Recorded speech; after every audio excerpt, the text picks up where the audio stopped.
Bukek Xiansu. Audiobook, novel silat. Cerita, Ho Ping Hu. Bab 39.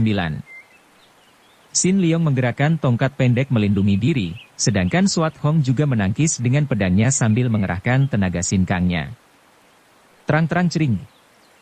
Bunyi senjata tajam bertemu dan terdengar pekik kaget dari beberapa orang kerdil karena senjata mereka yang tertangkis oleh tongkat pendek dan pedang itu membalik, bahkan ada 4 orang yang terpaksa melepaskan senjata dari pegangan tangan mereka yang terasa tergetar hebat dan panas itu.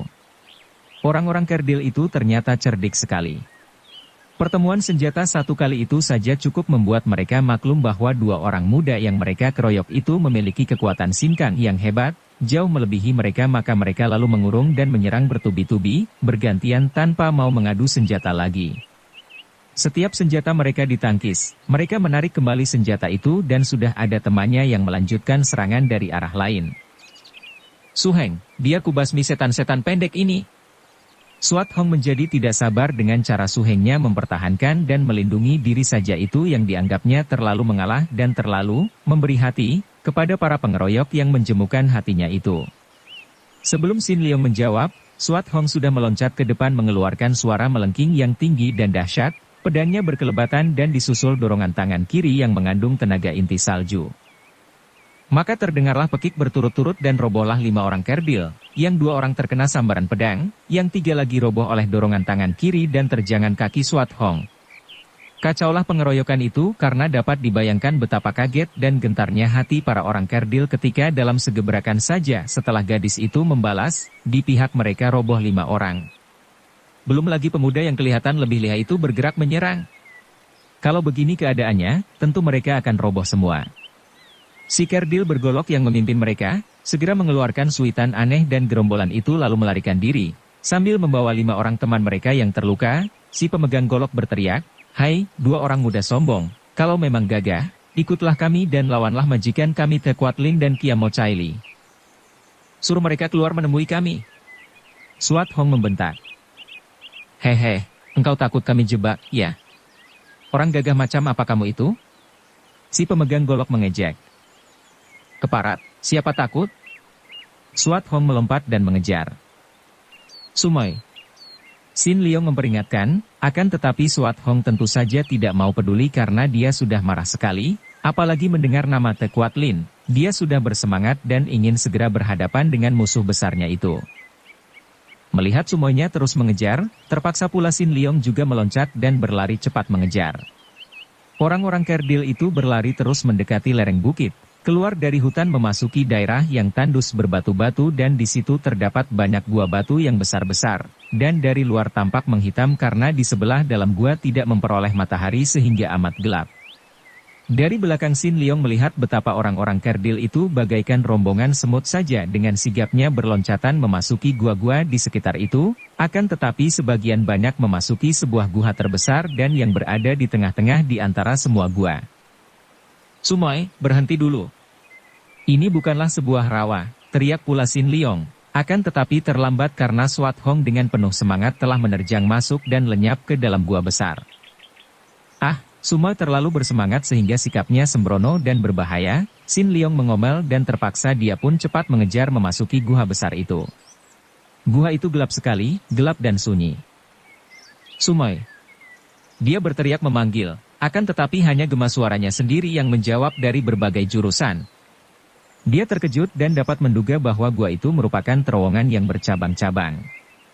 Dia maju terus dan benar saja dugaannya, gua yang gelap itu merupakan lorong dan akhirnya tiba di depan terowongan yang bersimpang 3. "Sumoy!"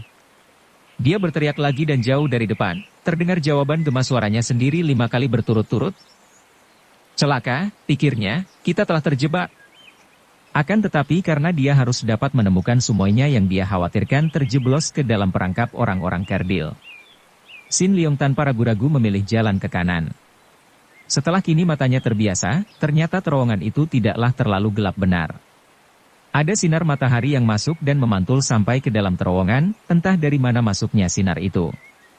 Dia berjalan agak cepat ke depan dan terowongan yang dipilihnya itu ternyata berakhir pula dengan simpangan, kini simpang 4. "Ai!" Dia mengeluh lalu mengerahkan hikangnya berteriak memanggil, "Sumoy!" Gemas suaranya mengaung dan membuat panggilannya itu tidak jelas lagi, mirip auman suara harimau marah.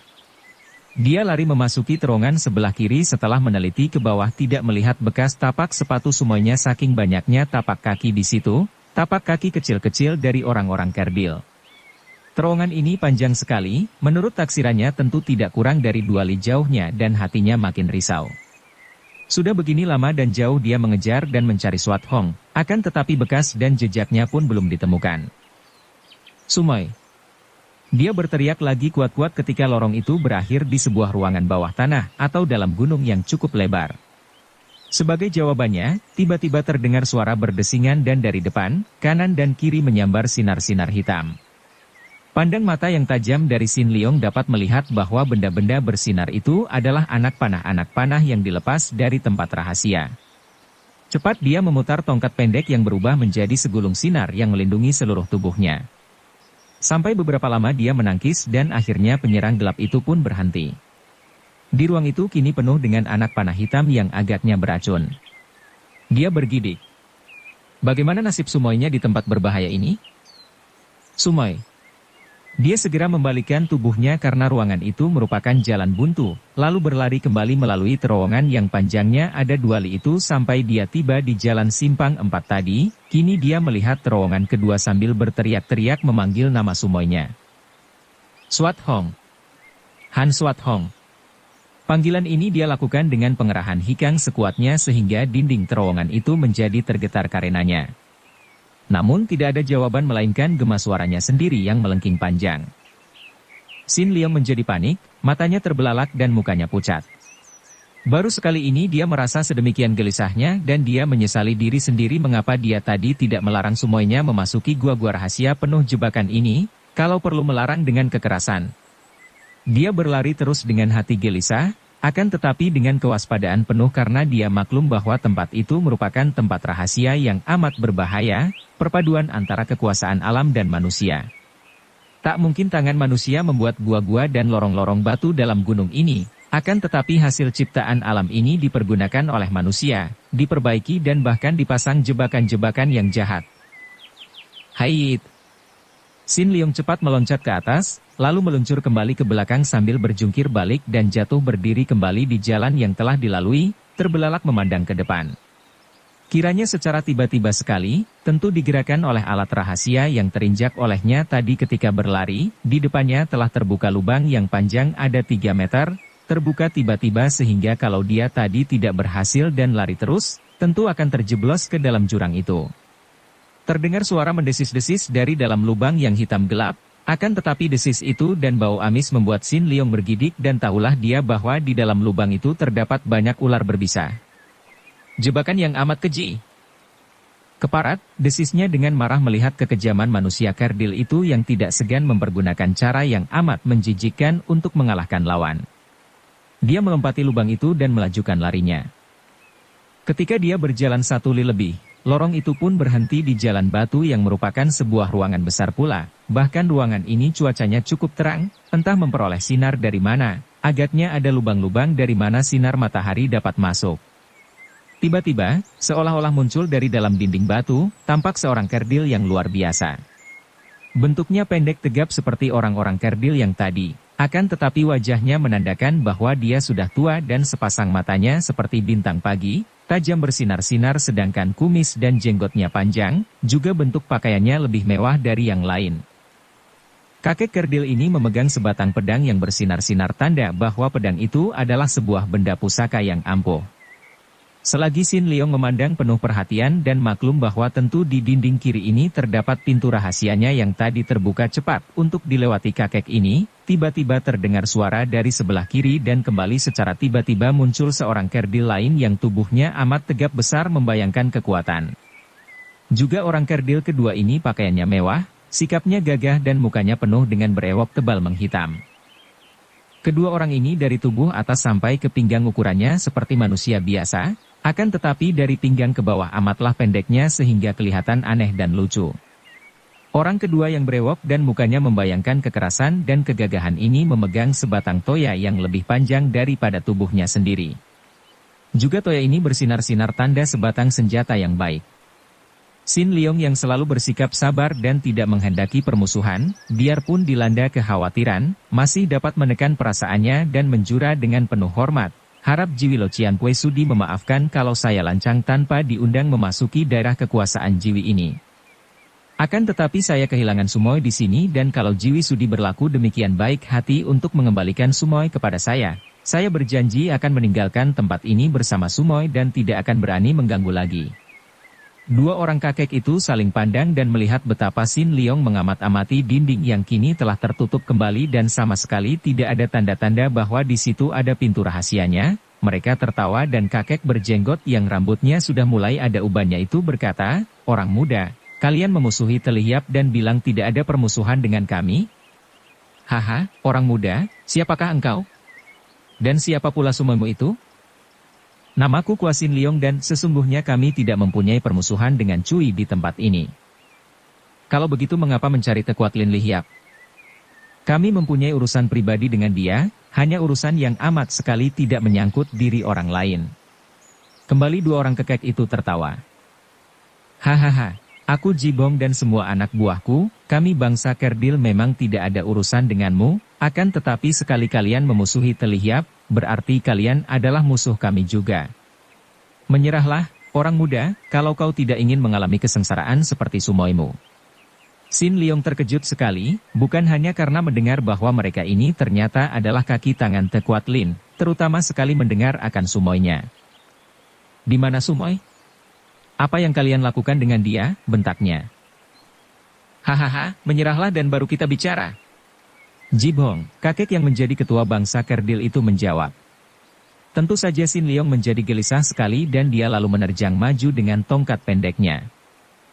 Sing! Siwut! Terang-terang. Dua orang kakek itu sudah menggerakkan pedang dan toya, cepat dan kuat sekali gerakan mereka. Namun kini kedua orang itu berhadapan dengan Kuasin Leong murid utama Raja Pulau Es yang telah mewarisi ilmu yang hebat-hebat. Maka dalam keadaan penuh kekhawatiran itu, Sin Leong sudah menggerakkan tongkat pendeknya sedemikian rupa sehingga ketika menangkis, dua orang kakek itu berteriak keras karena merasa betapa ada hawa dingin menyusup ke dalam lengan mereka melalui senjata, membuat lengan mereka seperti hampir membeku. Namun keduanya memang lihai. Cepat mereka memindahkan senjata di tangan kiri dan mengirim serangan-serangan bertubi-tubi. Biarpun berada dalam keadaan gelisah dan marah, Sin Leong masih merasa tidak tega untuk membunuh orang, maka dia mengeluarkan suara melengking keras, tongkatnya dibuang ke bawah dan dengan dua tangan kosong dia memapaki pedang dan toya yang menyambarnya dari kanan kiri, lalu dengan berani dia menangkap dua senjata itu dengan kedua tangan kosong. Dua orang kakek itu terbelalak. Kalau orang menangkap toya dengan tangan kosong hal ini masih biasa saja, akan tetapi menangkap pedang pusaka dengan tangan telanjang, benar-benar berani mati karena tangan yang bagaimana kuat pun tentu akan tersayat. Jibong berteriak dan mengerahkan tenaga membetot kembali pedangnya untuk menyayat tangan lawan yang menggenggamnya, akan tetapi betapapun ia mengerahkan tenaga, pedang itu tetap tidak bergerak sedikit pun dari genggaman Sin Leong. Demikian pula kakek brewok yang membetot-betot toyanya, percuma saja, Sin Leong kembali memekik keras, kedua tangannya bergerak sedikit dan tubuh kedua orang kakek itu terlempar membentur dinding kanan kiri. Hawa pukulan yang dingin dan kuat sekali keluar melalui kedua senjata itu dan menyerang melalui lengan mereka masing-masing dan memukul dada, membuat dada terasa sakit dan napas mereka sesak. Keduanya bersandar dinding, terengah-engah dan terbelalak memandang pemuda luar biasa itu dan tiba-tiba mereka lenyap melalui pintu kecil yang terbuka secara aneh. "Kalian hendak lari kemana?" Sin Leong meloncat dan mengejar ke kiri, namun dinding itu sudah tertutup kembali dan kakek berjenggot panjang dan kakek brewok itu telah lenyap dari dinding kanan kiri. Sin Leong menancapkan pedang di atas lantai, lalu menggunakan toya rampasannya menghantami dinding kiri, namun hanya batu permukaan saja yang remuk, sedangkan dinding tebal itu tetap utuh. Akhirnya Sin Leong membuang toyanya, menghapus peluhnya dan mengerutkan alis. Tempat ini amat berbahaya dan sukar dilalui, bagaimana dia akan dapat menolong Swat Hong? Teringat akan semuanya ini, dia menjadi panik lagi. Andai kata semuanya berada di sampingnya saat itu, tentu pemuda ini tidak menjadi bingung dan akan tetap tenang saja. Akan tetapi membayangkan betapa semuanya terancam bahaya, benar-benar menggelisahkan hatinya. Dia merasa bertanggung jawab akan keselamatan Sumoinya, dan dia merasa seolah-olah mendengar suara ayah bunda Dara itu mencelanya mengapa dia sampai membiarkan Dara itu terancam bahaya. Sin Leong menghampiri dinding kiri, lalu memeriksa, tangannya meraba-raba. Lebih 1 jam dia menyelidiki, akhirnya secara tidak sengaja tangannya meraba sebuah di antara puluhan batu menonjol di dinding itu.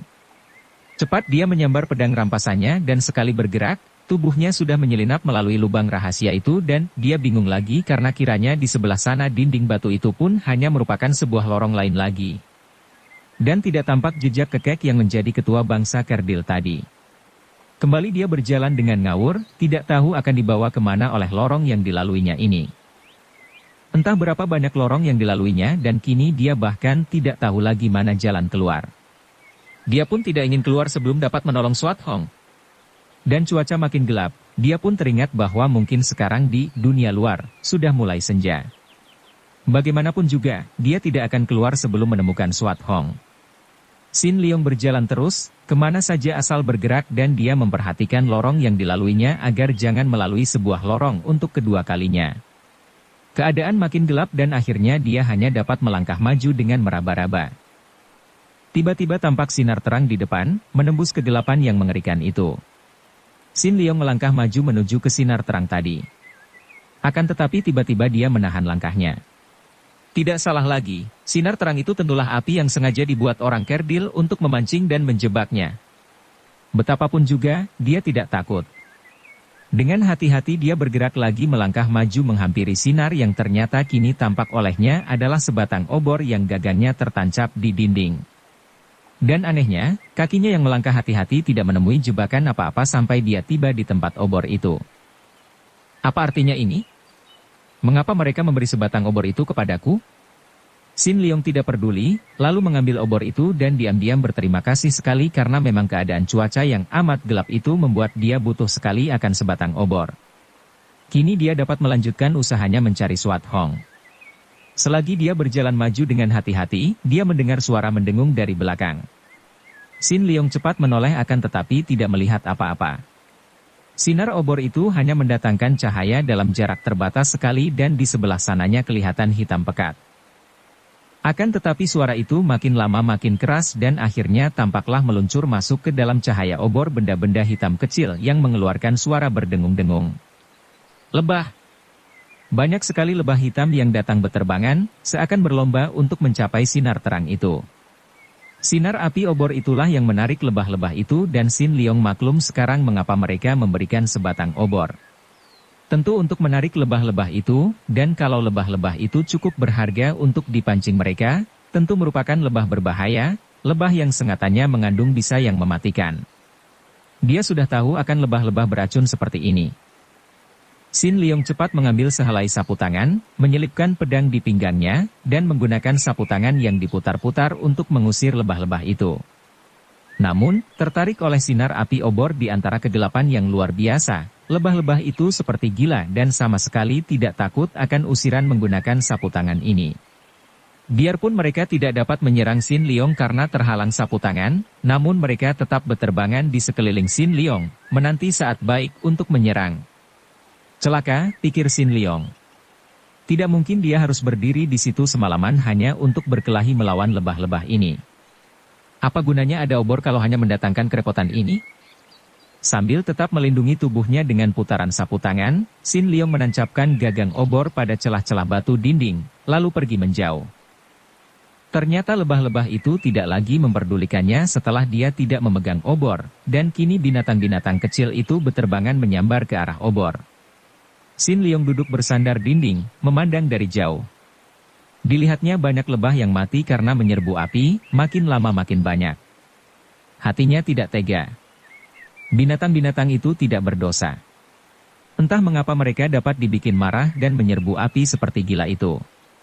Dia harus menghentikan bunuh diri massal yang mengerikan itu. Diremasnya batu-batu dari dinding dan ditimpuknya ke arah obor sambil berteriak-teriak. Aduh! Aduh, mati aku. Ini adalah siasatnya yang timbul sebelum memadamkan obor. Mereka itu sengaja memberi obor untuk memancing lebah-lebah. Baiklah, dia akan pura-pura menjadi korban sengatan lebah beracun. Kiranya hanya dengan cara ini dia akan dapat memancing orang-orang kerdil itu. Kalau mereka menggunakan siasat memancing dan menjebak, biarlah demi keselamatan Swat Hong dia pun mempergunakan siasat itu. Semalam Sin Leong berada di dalam gelap. Tidak ada orang datang mengintai atau menjenguknya.